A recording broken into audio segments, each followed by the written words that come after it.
अज्ञानतिमिरान्धस्य ज्ञानाञ्जनशलाकया चक्षुरुन्मीलितं येन तस्मै श्रीगुरुवे नमः।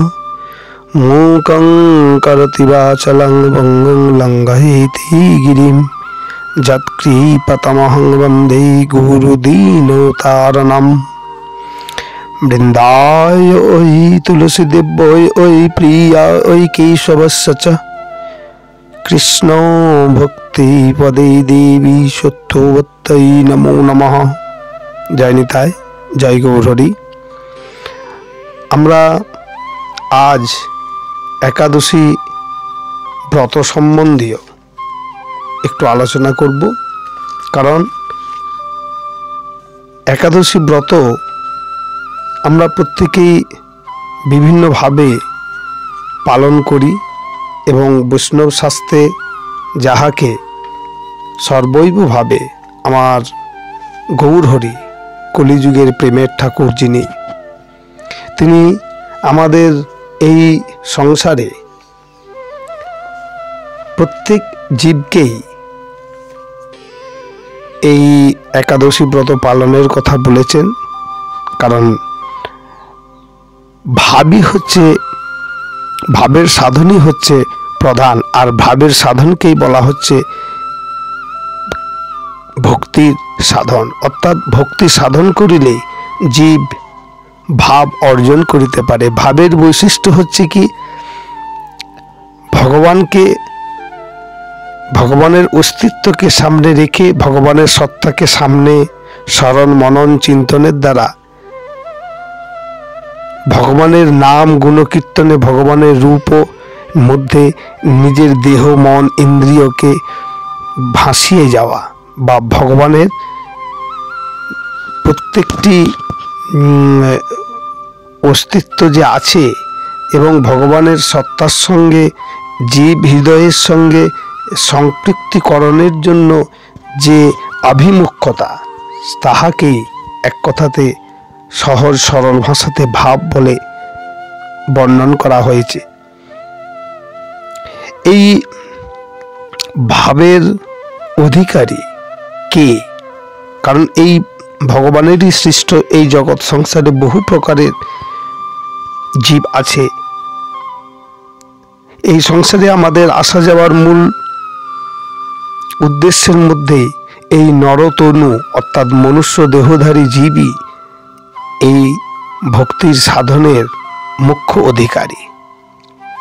আর এই ভাবকে পাওয়ার মূল উদ্দেশ্য হচ্ছে এই নরতনু অর্থাৎ মনুষ্য জীবদেহের ভগবানের ইচ্ছাকে, ভগবানের যে ভাবটাকে পূর্ণতা প্রদান। জীবের অনাদি বহির্মুখতা দূরীকরণই এই ভাব সাধনের মূল বস্তু। জীব ভগবানকে ভুলে থাকার জন্যই তো বারে বারে নিজ নিজ কর্মের ফল ক্ষয় করবার জন্যই জন্ম আর মৃত্যু। কারণ কর্মের বৃত্তির ক্ষয় করিবার জন্য চায় আশ্রয় বা আধার। তাই মনুষ্য দেহটি হলো সেই আধার। তাই মানব জন্মকে শ্রীভাগবতে দুর্লভ জন্ম বলা হয়েছে। দুর্লভ মনুষ্য জন্ম দেহিনাং ক্ষণভঙ্গুরৌ, শ্রীমদ্ ভাগবতের 11:2-29 শ্লোকে আমরা দেখতে পাই যে এই ক্ষণভঙ্গুর মনুষ্য জন্ম লাভ করা একান্তই দুর্লভ, যদিও এই মনুষ্য জন্মটি চিরস্থায়ী নয়।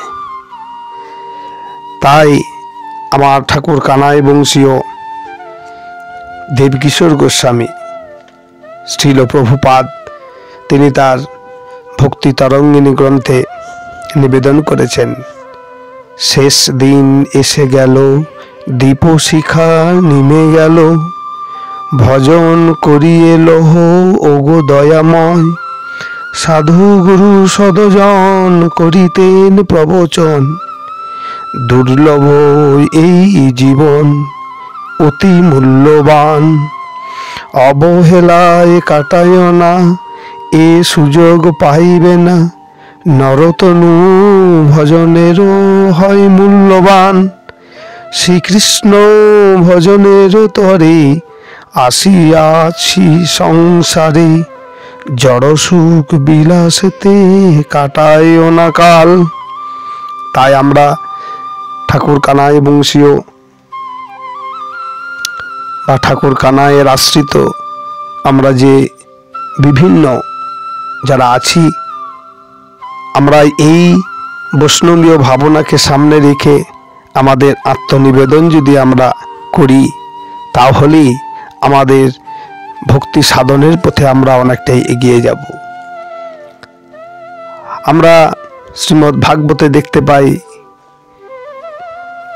11, 20, 17 শ্লোকেতে নিদেহ মদ্দং সুলভং সুদুর্লভং প্লাবং সুকল্পং গুরু কর্ণোধরম ময়ানুকল্পেন নভস্বতৈরিতং পুমানভবদ্ধিং নৌতরেত সো আত্মহা। নরতনুই হইল ভজনের মূল। শ্রীকৃষ্ণ বলিয়াছেন, সুদুর্লভ নরতনু হইতেছে সংসার সমুদ্র উত্তীর্ণ হওয়ার পক্ষে সুদৃঢ় তরণীর তুল্য। গুরুদেবকে এই তরণীর কর্ণধার করিয়া সংসার সমুদ্রে পাড়ি দিলে শ্রীকৃষ্ণের কৃপা আনুকূল্যে রূপ বাতাস এই তরণীকে চালিত করিয়া অপর তীরে চিন্ময় রাজ্যে লইয়া যায়। এই সুযোগ থাকা সত্ত্বেও যে ভব সমুদ্র উত্তীর্ণ হইতে পারে না, সে আত্মঘাতী। জয় শ্রী নিতাই চাঁদ কি। সুতরাং এই নরতনু পেয়েছি আমরা অতি মূল্যবান। এই নরতনু পেয়েও আমাদের চৈতন্য সত্য থাকা সত্ত্বেও আমরা যে কৃষ্ণ ভক্তি রূপ, যে কৃষ্ণ ভক্তি যে সাধন না করি, তাহলে তাদের অবশ্যই আত্মঘাতী হওয়ার সামিল বলিয়ে শাস্ত্র ব্যাখ্যা করেছেন। তাই আমরা আমাদের ভক্তি সাধনই একমাত্র পথ।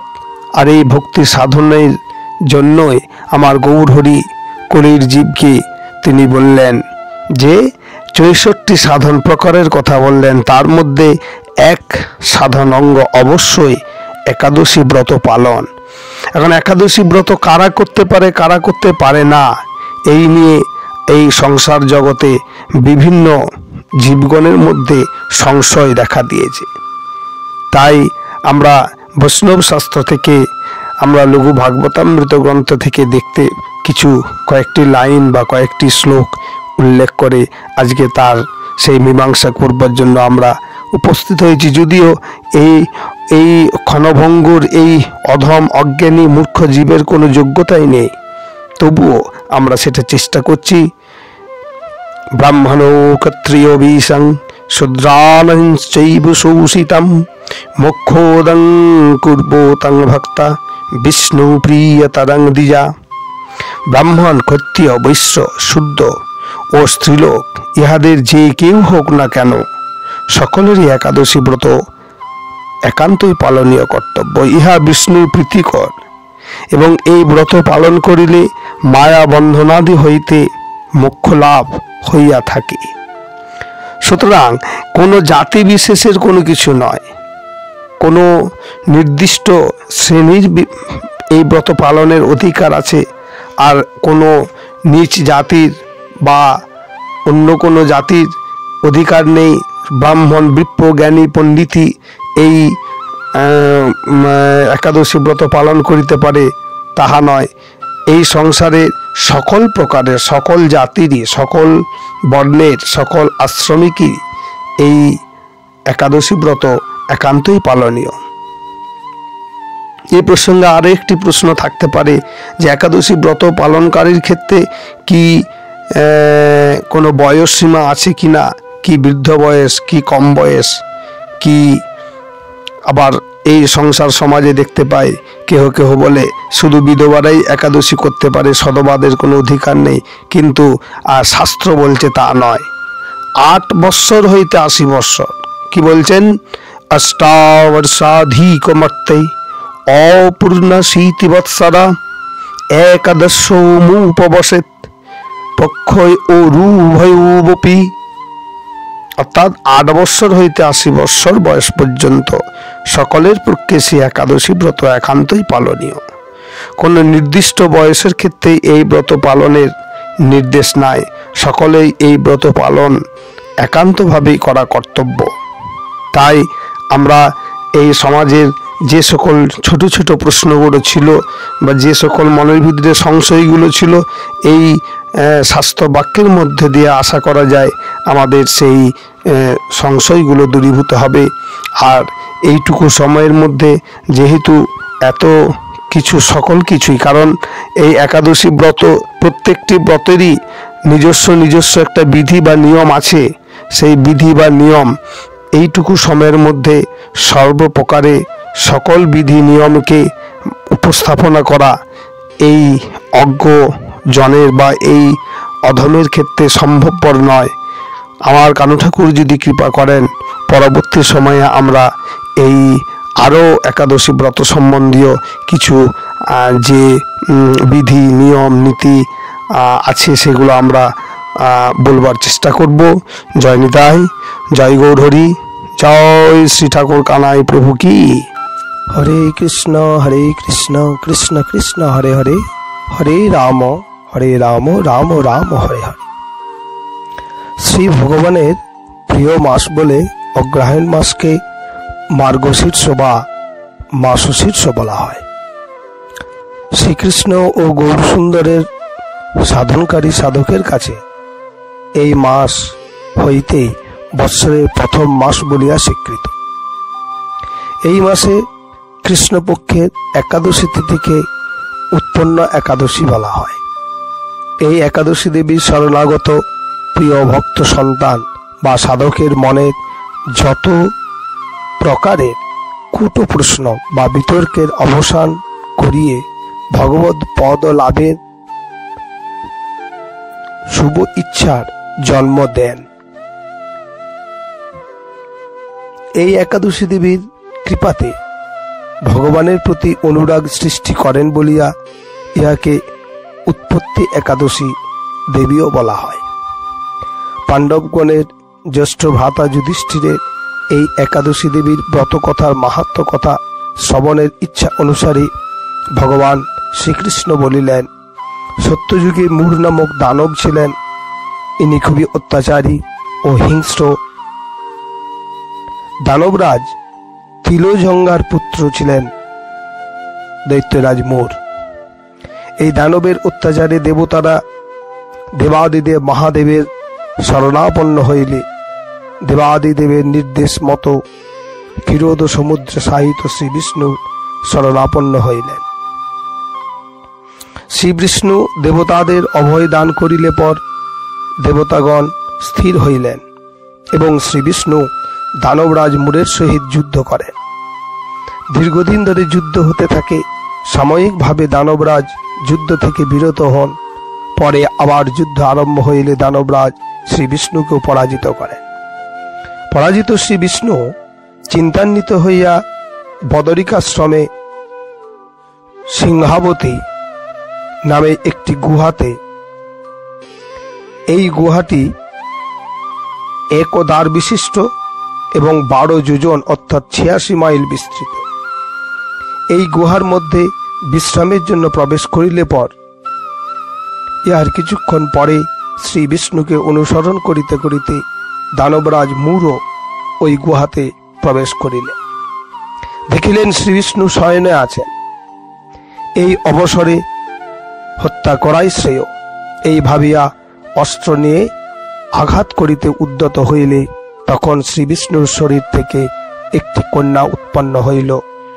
এই উৎপন্ন কন্যাটি রূপবান, সৌভাগ্যশালিনী, দিব্য অস্ত্রধারিণী এবং শ্রী বিষ্ণুর তেজ সম্ভূত বলিয়া মহাপরাক্রমশালিনীও ছিলেন।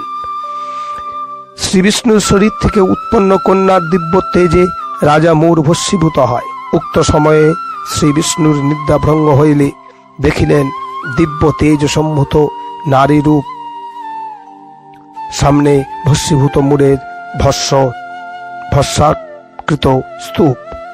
ইহা দেখিয়া শ্রী বিষ্ণু বলিলেন যে দৈত্যরাজ মূর্খে কে হত্যা করিয়াছে? তখন দিব্য তেজ রূপা দেবী মূর্তির আদ্যপ্রান্ত সবকিছু বলিলেন।